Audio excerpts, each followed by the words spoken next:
بسم اللہ الرحمن الرحیم بول سینا کی کتاب الاشارات و تنبیہات اور اس کا نواں مرحلہ جس کا عنوان تھا کہ مقامات العارفین عرفاء کے مقامات درجات اسی کے بارے میں جو پہلی فصل تھی نویں مرحلہ کی، اس میں بول سینا نے بیان کیا کہ عارف کے لیے درجے ہوتے ہیں، مقامات ہوتے ہیں، جس کو صوفیاء الگ اور علم عرفان والے الگ، یعنی عقل بھیولانی، عقل پھر پھیلی، عقل بالملکہ، عقل مصطفیٰ، اس طرح سے نام دیتے ہیں۔ اور جو صوفیاء ہیں، اگرچہ کہ عرفان و تصوف الگ ہے، ان کا وحدت الوجود الگ ہے، معرفت الگ ہے، ایسے بعض لوگوں نے اس کو مکس کر دیا ہے کیونکہ صوفیہ کی مذمت آئی ہے، لیکن وہ صوفیہ زاہد ہیں اور جو مذہب اہل بیت کے خلاف تھے، جبکہ علم عرفان کی بنیاد ہی معرفت محمد و آل محمد ہے۔ ان محمد و آل محمد کی معرفت ہی عرفان ہے، معرفت سے عرفان نکلا، کس کی؟ اسماء حسنہ کی۔ تو یہاں پر جو فرق گنوانا چاہ رہا ہے بول سینا کہ عارف شخص جو معرفت رکھنے والا ہے اور اس کے ساتھ جو زاہد ہے اور جو عابد ہے، یہ تینوں الگ الگ قسم کے لوگ ہیں، الگ الگ قسم کے ان کے مراتب ہیں اور الگ الگ تعریف ہے۔ تو اس دوسری فصل میں بول سینا متن میں کہہ رہا ہے المورد عن متاع دنیا، جو متاع دنیا سے اعراض کرنے والا ہے، اس کو اپنے سے ہٹانے والا ہے، دنیا کی متاع اور دنیا و طیباتها، اور دنیا کی جو طیبات ہیں، جو کھانے پینے کی چیزیں جو انسان کو راحت دیتی ہیں، آرام دیتی ہیں، سکون دیتی ہیں، فائدہ دیتی ہیں، ان دنیاوی سہولتوں کو، ان دنیاوی لذات کو، ان زیبائش کی چیزوں کو، ان سے اعراض کرنے والا، ان کی طرف، ان سے غافل ہونے والا، ان کی طرف متوجہ نہ ہونے والا، یخصو باسم زاہد، اس کو نام دیا گیا ہے زاہد کا۔ تو اس عالم میں آپ کو زاہد بہت ملیں گے، ان دونوں مراتب سے زاہد کا مرتبہ ایک جہت سے آسان ہے کہ انسان کو بعض اوقات ایسے مسائل اور مصیبتیں آتی ہیں کہ وہ دنیا سے بے شغف ہو جاتا ہے، تو زاہد وہ ہوتا ہے جو، البتہ اس میں بھی مراتب ہیں، جو معرفت کے ساتھ، یعنی ان دنیاوی جو لذات ہیں ان کی حقیقت کو جانتا ہے، پھر ان سے اعراض کرتا ہے۔ بعض جنت کے لیے کرتے ہیں، حدیث میں انہوں نے پڑھا کہ یہ دنیاوی چیزوں ضرورت کا اس میں سے حاصل کریں، وہ الگ بات ہے۔ والمواظب علی نفل العبادات، تو یہ چکنا یا اس کا ہوتا ہے کہ یعنی ادائیگی کرنا علی نفل العبادات، نفلی عبادات، نہ کہ واجب، واجب تو کثیر تعداد لوگوں کی واجبات ادا کریے، 5 ٹائم کی نماز، 30 روزے، اگر استطاعت ہے تو حج کرتی ہیں، زکوٰۃ دیتے ہیں، خمس دیتے ہیں، تو وہ کہتا ہے نہیں، نفلی عبادات کی ادائیگی، وہ کون سی عبادات ہیں، اس کی وضاحت ہے من القیام والصیام۔ ایک تو یہ عبارت کے لحاظ سے یعنی ادب کے لحاظ سے صیام اور قیام، تو خود قرآن میں کیا اقیم الصلاۃ، تو یہ قیام سے مراد یعنی آپ کی نمازیں اور روزے، ان نفلی عبادات کی ادائیگی یا ان جیسی دوسری ونحوہما، اور اس سے نماز اور روزے کی طرح جو دین میں عبادات ہیں ان میں ادائیگی باقاعدگی سے ادا کرنا، ایسے شخص کو یخص باسم العابد، ایسے شخص کو عابد کے نام سے موسوم کیا گیا ہے، اس کا نام رکھا گیا ہے عابد، عبادت گزار۔ تو عبادت گزار بھی ہمارے ہاں بہت زیادہ آپ کو نظر آتے ہیں۔ یہ ہو گئے دو، زاہد اور عابد۔ تیسری قسم ہے بل منصرف بفکر ہی، اپنی فکر کو پھیرنے والا، انصراف کرنے والا، الالقدس سے، اس جانب، کون سی؟ الالقدس الجبروت، عالم جبروت تو یہ مجرد عالم ہے، انسان جس عالم سے آیا اس سے مافوق عالم ہے، یعنی علت تامہ کی طرف اپنا رخ کرنا، اپنی فکر کو گھمانا، انسان کی اپنی فکر، توجہ اس طرف پھیرنا، لیکن کس طرح؟ مستدیمن، اس میں ایک دوام ہو، پائیداری ہو، استقرار ہو۔ کیوں اس طرف رخ کرنا؟ لشروع کے نور الحق کے، تاکہ حق تعالیٰ کے نور کی کرنیں اس کا اشراق ہو، فی سر رہی، سر کیا ہے؟ اس روح کا ایک مرتبہ ہے، یعنی انسان کی روح پر اللہ تعالیٰ کے نور کی کرنوں کا اشراق ہو، کب ہو؟ جب وہ اپنا رخ کرے لگاتار دائمی طور پر اس عالم جبروت کی طرف، اللہ تعالیٰ کے اسماء کی طرف رخ کرے۔ یخصو باسم العارف، ایسے شخص کو نام گزاری کی گئی، ایسے شخص کی عارف کے نام سے، اس کو عارف کہا جاتا ہے، معرفت رکھنے والا، اس کی فکر اور توجہ ہر لمحہ اس طرف ہے۔ جب وہ عام شخص کے ساتھ بیٹھا ہوتا ہے دنیا سمجھتی ہے کہ وہ اس کے ساتھ بیٹھا ہے، حدیث میں آیا ہے، لیکن اس وقت کی اس کی توجہ، اس کا رابطہ اللہ کے ساتھ ہوتا ہے۔ یہ عارف ہے، مقامات العارفین، اور یہی جو مناجات عارفین میں یہی بیان کیا گیا ہے۔ اسی طرح دوسری احادیث میں عارف شخص کہا گیا ہے کہ جس میں یہ صفات پائی جائیں۔ ان تینوں میں سے عارف شخص کا مرتبہ ان دونوں سے مافوق اور بلند ہے، کیونکہ اللہ کی معرفت، کیونکہ انسان کو تخلیق کس لیے کیا گیا؟ جیسا میں قرآن میں آیا ہے کہ وما خلقت الجن والانس الا لیعبدون، اللہ تعالیٰ نے کہا کہ میں نے جن و انس کو نہیں خلق کیا مگر اس لیے کہ وہ میری عبادت کریں۔ تو پھر تو یہ عبادت آئے گا نہیں، پیغمبر خدا سے پوچھا، انہوں نے کہا لیعرفونی، یہاں سے مراد ہے عبادت نچلا مرتبہ ہے، وہ فعلی مرتبہ ہے، اس کی بنیاد معرفت ہے۔ جیسا کہ حدیث میں آیا کہ عالم کا تمام رات سونا اس جاہل کی عبادت سے افضل ہے۔ اگر اس عابد کے پاس عرفان نہیں ہے تو اس کی عبادت کا مرتبہ بہت کم ہے، اسی لیے کہا کہ عالم اور جاہل کبھی برابر نہیں ہو سکتے۔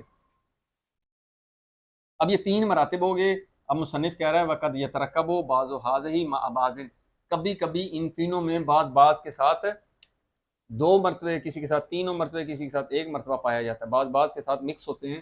اگر ایک شخص زاہد ہے، ممکن ہے عابد اور عارف نہ ہو، کوئی شخص ہو سکتا ہے عابد ہو عارف اور زاہد نہ ہو، اسی طرح ممکن ہے کوئی شخص زاہد اور عابد ہو لیکن عارف نہ ہو، یہ بھی ممکن ہے عارف اور زاہد ہو عابد نہ ہو، یہ بھی ممکن ہے عارف اور عابد ہو زاہد نہ ہو، اور آخری امکان یہ ہے کہ ایک شخص زاہد بھی ہو، عابد بھی ہو اور عارف بھی ہو۔ یہی انسان کا کمال ہے۔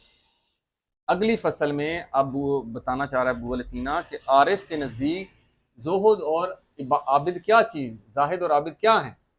تو یہ کہہ رہا ہے الزہد عند العارف معاملۃ ما، عارف کے نزدیک یہ جو زہد ہے، دنیاوی طیبات اور ان چیزوں کو ترک کرنا، وہ کہتا ہے یہ ایک معاملہ ہے۔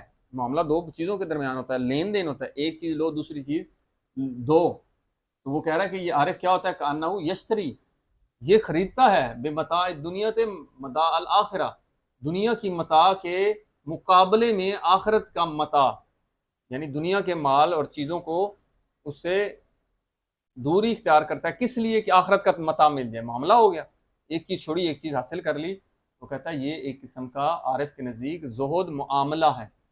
وعند العارف، عارف کے نزدیک کیا ہوتا ہے؟ تنزہ ما اما یشغل سرہ عن الحق، عارف کے نزدیک منزہ ہونا، پاک ہونا، خالص ہونا ہر اس چیز سے، اما ہر اس چیز سے، یشغل عن الحق، اب شغل ان ہوتا ہے غافل ہونا، ہر وہ چیز جو اسے حق تعالیٰ سے غافل کر دے، کس کے؟ اس شخص کو اس کے سر کو یاد رکھیں، اس کا سر جو اس کے روحانی مرتبے جو کا ایک مقام ہے، وہ جو اس کو حق تعالیٰ سے جو بھی چیز غافل کرتی ہے وہ اس سے پاک ہونا۔ وتکبر علی کل شیء، تکبر ہوتا ہے بڑا سمجھنا۔ تو اگر یہاں پر یہ تنازعن ہے، وگرنہ یہ تفاعل باب پہ تکبرہ بھی ہو سکتا ہے، لیکن اگر اس پہ عطف کریں تنزہن و تکبر علی کل شیء، ہر چیز کو پر اس کو بڑا سمجھنا، اس کو وزن دینا، ہر وہ چیز جو غیر حق تعالیٰ ہے تو اس کو وزن دینا، یہ زہد ایسے زاہد ایسے ہی کرتے ہیں، اللہ کی بجائے وہ آخرت کی چیز کو، ثواب ہو، اجر ہو، جنت ہو، جو بھی۔ ول عبادت ہے، زاہد اس کے نزدیک معاملہ ہے، ول عبادت عند غیر العارف، اور عارف کے پاس جو عبادت ہے وہ کیا ہے؟ معاملۃ ما، وہ کیا ہے؟ وہ معاملہ ہے، یہ بھی معاملہ ہے۔ کس قسم کا معاملہ ہے یہ؟ تو کہتے ہیں یہ عارف کے غیر عارف کے پاس تو معاملہ ہے، کیوں؟ کأنہو، کیونکہ یہ جو عابد ہے، یعملو فی الدنیا تے، اس دنیا میں جو عمل کرتا ہے، لأجرتن، ایک اجرت کے لیے کرتا ہے۔ اجرت کیا ہے؟ کہ جنت ملے، ثواب ملے، یا اخذھا، تو یہ شخص جو ہے وہ لیتا ہے ان کو، یاخذھا، ٹھیک ہے، اس اجرت کو لیتا ہے، فی الآخرت، وہ جو آخرت میں اجرت لیتا ہے وہ کیا ہے؟ ہی الاجر والثواب۔ تو یہ معاملہ ہے، زہد بھی معاملہ ہے اور یہ عبادت بھی ایک قسم کا معاملہ ہے۔ زاہد اور عابد دونوں معاملہ کرتے ہیں اللہ تعالیٰ کے ساتھ، لیکن عارف کیا کرتا ہے؟ وَعِندَ الْعَارِفِ رِیاضَةٌ مَا، یہ تو ایک قسم کی ریاضت ہے، بڑی ہمت اور کوشش ہے، ماں وہ لہمہ میں جو اس کے ارادوں کے لیے ہوتی ہے، وقبا نفس ہی، اور اس کے نفس کی قوتوں کے لیے ہوتی ہے. کون سی نفس کی قوتیں؟ المتوہمہ والمتخیلہ. تو آپ سے عرض کیا تھا کہ 5 ظاہری حصے ہوتی ہیں، 5 باطنی. ظاہری حصے وہی دیکھنا، سننا، چکھنا، یہ جو لمس، یہ 5 حصی قوتیں ہیں. اس کے مقابلے میں 5 باطنی، قوت خیال، قوت وہمہ، قوت حافظہ، متصرفہ، حصے مشترک. تو وہ کہتا ہے یہ جو انسان کی وہمی اور خیالی جو قوت نفسانی ہیں، ان کی ایسی ریاضت کرنا لیجرھا کہ یہ کھینچ کر لے جائے عارف ان قوتوں کو نفس کی بالتعوید، عادی بناتے ہوئے. ٹھیک ہے نا؟ آدھا سے عود نہیں ہے، عادی بناتے ہوئے ان قوتوں کو کھینچ کر لے جائے. کہاں سے کھینچ کر کہاں لے جائے؟ ان جناب الغرور، اس غرور کے عالم سے، الی جانب الحق، اس حق کی جانب، اس انسان کے متکبر آدمی کے اس تکبر کو ختم کر کے اس عالم حق کی جانب لے جائے. فتصیر و مسالمتن، تو پھر یہ کیا ہو جائے گی؟ ہمسائیگی جو ہمیں اس کی ہو جائے گی ساتھ ہونا. لسر الباطن، اس باطن وہی مرتبہ ہے انسان کا روحانی، اس کے ساتھ ایک مسالمہ ہو جائے. ٹھیک ہے، ساتھ ہو جائیں. اور ہینما، اس وقت یستجلی الحق کو، پھر اس پر اللہ تعالیٰ متجلی ہوتا ہے. اللہ ذات تو متجلی نہیں ہوتی ہے، جہاں ذات ہر وقت حاضر ہے. یہاں سے مراد یہ ہے جیسے لکھا اللہ ہے، اللہ کے ساتھ ملاقات ذاتی تو نہیں ہے، اس کے اسماء حسنہ، وہ اللہ تعالیٰ کا نور متجلی ہوتا ہے، اللہ تعالیٰ کے اسماء کا نور متجلی ہوتا ہے. لا تنازعہ، تو پھر یہ جو قوتیں ہیں ٹکراؤ نہیں ڈالتی اس کے جو سر ہے، اس کے مقام و مرتبے میں کسی قسم کے رکاوٹ اور معنی نہیں ڈالتی. کیوں؟ وہ ساتھ ہو جاتی، سامت ہو جاتی، کیونکہ اس کی قوتوں کی توجہ بھی کھینچ کر لے جاتا ہے اس جانب. ہر وقت اس کا خیال، اس کا وہم، جو اس کی متوجہ جو ہے وہ، یا وہم سے مراد عقل ہے، اس کی عقل اور اس کا خیال، کیونکہ خیالی جو تقویٰ ہے وہ سب سے مشکل ہے. ہمارے استاد کہا کرتے ہیں بدنی تقویٰ کہ ایک حد تک آسان ہے کہ انسان زود اختیار کر لے تقویٰ، لیکن جو عقلی تقویٰ مشکل ہے، اس وجہ سے کہ انسان کے خیال پر کنٹرول بہت مشکل ہے. بہت ہی خاص الخاص اشخاص ہیں جو اپنے خیال پر بھی کنٹرول رکھتے ہیں اور اس کی تمام توجہ اس ذات حق تعالیٰ کی طرف ہوتی ہے. تو یہی کہہ رہا ہے کہ جب وہ حق تعالیٰ متجلی ہوتا ہے تو کسی قسم کا یہ قوتیں مانع رکاوٹ نہیں ڈالتی، کسی قسم کا خیال نہیں آتا. فَيَخْلُقُ السِّرُّ، کیونکہ سر خالص ہو چکا ہوتا ہے. کس طرف؟ الی الشروق کے ساتھ، وہ جو شروق آنی ہیں، وہ جو متجلیات آنی ہیں، جو شعائیں کرنیں آنی ہیں اس عالم قدس کی جانب سے، وہ جو ساتے شروق ہیں وہ اس کے سر پر پھر پڑتی ہیں. وَيَسِيرُ ذَلِكَ، پھر اس طرح وہ اس کے ساتھ کیا ہو جاتا ہے؟ ملکتاً مستقرہ. یہ کرنوں کا، شعاؤں کا یہ نور متجلی کو مادی نہیں ہے، نہ روح مادی ہے، یا نہ عالم قدس مادی ہے، نہ اس کی طرف سے آنے والے کرنیں مادی ہیں. یہ ایک تشبیہ ہے سمجھانے کے لیے کہ جس طرح انسان پر کرنیں پڑتی ہیں تو انسان روشن ہو جاتا ہے، تو انسان کے باطن اور روح پر وہ جو اشراق ہوتا ہے اسماء کا، تو وہ ایک الگ ہی عالم ہے. وَيَسِيرُ ذَلِكَ، وہ اس کے ساتھ کیا ہو جاتا ہے؟ ملکتاً مستقرہ، ایسا ملکہ جو پائیدار ہوتا ہے. بعض لوگوں میں جو مجاہدہ اور ریاضت کرتے ہیں وقتی بعض کا اشراق ہوتا ہے، لیکن پھر اس عالم میں مصروف ہو جاتے ہیں تو وہ دوبارہ اشراق نہیں ہوتا. انسان پریشان رہتا ہے. تو وہ کہہ رہا ہے کہ عادی بنائیں اپنے اس خیال کو، اس قدر کنٹرول ہو کہ لگاتار ہو، اس میں تواتر ہو، یہ ملکہ بن جائے، مستقرتاً پائیدار ہو جائے. کیوں؟ کیونکہ کلما شاء سر، جب یہ انسان کا روحانی مرتبہ سر چاہے، اطلع علی نور الحق، تو وہ پھر حق تعالیٰ کے نور پر مطلع ہو جائے جب چاہے. کیونکہ یہ مستقر ہوگا، ملکہ ہوگا، تو پھر یہ ہر وقت جب چاہے گا اللہ تعالیٰ کے نور سے مطلع ہو جائے گا. ہمارے ساتھ کیا کرتے ہیں؟ جھاتی ڈالنا اس عالم میں، یعنی اس میں انسان کی جھلک نظر آتی ہے جب انسان وہاں پر جھانکتا ہے. لیکن غیر مزاحمن، اب کوئی مزاحمت نہیں ہے. کیوں؟ یہ ملکہ ہو گیا، پائیدار ہو گیا، اس کا ساتھ ساتھ ساری قوتیں ساتھ ساتھ ہیں، کوئی قوت مانے رکاوٹ نہیں ڈالتی. وہ قوتیں کون سی ہیں؟ غیر مزاحمت نہیں ڈالتی. من الہمم میں، اس کی جو ہمت میں سے، اس کے ارادوں میں سے جو بھی قوتیں ہیں اب مانے نہیں ہیں، کیونکہ ساتھ ساتھ چل رہی ہیں. بل ما تشیع منها، اسی لیے کہہ رہا ہے بل ما تشیع، ان قوتوں میں سے، ہمم میں سے، وہ ساری اس کے ساتھ ہوتی ہیں. اس سر کے لیے، اس عارف کے لیے یہ قوتیں بھی ساتھ ساتھ ہوتی ہیں. اب اس مقام و مرتبے پر فیکونو بکلیت ہی، اب کلی طور پر عارف کیا ہو جاتا ہے، منخرطن پرویا جاتا ہے، فی سلک القدس سے، اس قدس کی جو لڑی، اس کی ایک جو رابطہ ہے، وہ ایک لڑی کی مثال دی ہے، اس میں وہ پرویا جاتا ہے، جیسے تسبیح میں دانہ پرویا جاتا ہے تو اس لڑی کے ساتھ ساتھ ہوتا ہے، تو وہ اس پرویا جاتا ہے، جب چاہتا ہے وہ اس عالم میں انسان اس سے ربط قائم کر سکتا ہے۔ تو یہ تین مراتب تھے، یہ احادیث میں بہت زیادہ وارد ہوا ہے، جیسا کہ مولا علی علیہ السلام سے کسی نے پوچھا کہ آپ اللہ تعالیٰ کی عبادت کرتے ہیں، کیا آپ نے اللہ تعالیٰ کو دیکھا ہے؟ انہوں نے کہا ہے کہ علی ایسے رب کی عبادت نہیں کرتا جس سے اسے دیکھا نہ ہو۔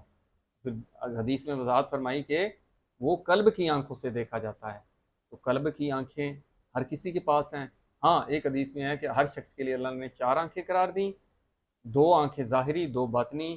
وَإِذَا أَرَادَ اللَّهُ بِعَبْدٍ خَيْرًا، اللہ تعالیٰ جب بندے سے خیر کا ارادہ کرتا ہے تو پھر اس کی قلبی آنکھوں کو کھول دیتا ہے، تو جب قلبی آنکھیں کھلتی ہیں تو پھر انسان کو اللہ کی معرفت ہوتی ہے۔ دیکھنا سے مراد اللہ تعالیٰ کی معرفت ہونا، اور وہ قلبی آنکھوں سے ہوتی ہے، روحانی آنکھیں ہیں، تو اس سے اللہ تعالیٰ کو دیکھا جا سکتا ہے۔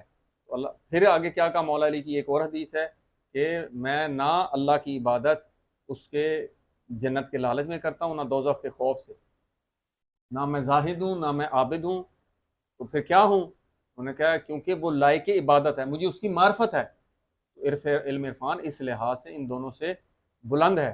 اسی طرح دوسری حدیث میں امام صادق علیہ السلام سے ہے کہ یہ جو عبادت کرنا ہے جنت کے لالچ میں یا دوزخ سے ڈر کر، یا انہوں نے کہا ایک غلاموں کی عبادت ہے اور ایک تاجر کی۔ تاجر یہی معاملہ جس طرح یہ آیا ہے، یہ وضاحت عین حدیث کے مطابق ہے، کیونکہ تاجر جو معاملہ کرتا ہے غلام ڈر کے خوف کے کرتا ہے، تو یہ عبادت جو تاجر اور غلام کی عبادت ہے، یہ حقیقی عبادت نہیں، بلکہ عبادت وہ ہے کہ اس کو لائق عبادت سمجھا جائے، اور اس کو لائق عبادت کم سمجھا جائے گا جب اس کی معرفت ہوگی۔ اسی لیے اللہ تعالیٰ کا خوف جو حقیقی خوف ہے وہ یہ خوف نہیں ہے، جب اس کی معرفت ہوتی ہے تو اس کے ناراض ہونے کا خوف ہے، کہ اس کی حکم عدولی نہ ہو جائے، اس کی مخالفت نہ ہو جائے۔ عاشق تو اسی سے ڈرتا ہے کہ معشوق اس سے ناراض نہ ہو جائے، یہ خوف ہوتا ہے، یہ نہیں ہے کہ جو ایک سخت مالک کا ڈر ہوتا ہے، ایسا نہیں ہے۔ اسی لیے قرآن میں آیا ہے کہ انما یخش اللہ من عبادہ العلماء، عالم لوگ ہی اللہ سے ڈرتے ہیں۔ پھر اس کی تفسیر میں بھی ہے کہ جس کے علم اور معرفت ہوگا وہی اللہ سے خوف کھائے گا، وہی اللہ کی اطاعت کرے گا۔ تو ہر چیز کی باز گشت ہوتی ہے اس علم عرفان، اللہ تعالیٰ کی معرفت، علم عرفان جو بھی معرفت حاصل کرتا ہے علم عرفان اس کا موضوع ہے وہ۔ تو یہاں تک کہ اللہ تعالیٰ ہمیں توفیق عطا فرمائے کہ ہم بھی ان ایک نہیں تینوں مراتب، انسان زہد بھی ایک فضیلت ہے، عبادت بھی ہے، لیکن جب عرفان ہو جائے گا تو معرفت کی وجہ سے انسان زہد اختیار کرتا ہے، معرفت کی وجہ سے عبادت کرتا ہے، وہاں ڈر اور لالچ اور خوف نہیں ہوتا۔ تو یہ مقام و مرتبہ بلند ہے، اللہ تعالیٰ ہم سب کو یہ توفیق مرحمت فرمائے، والحمد للہ رب العالمین۔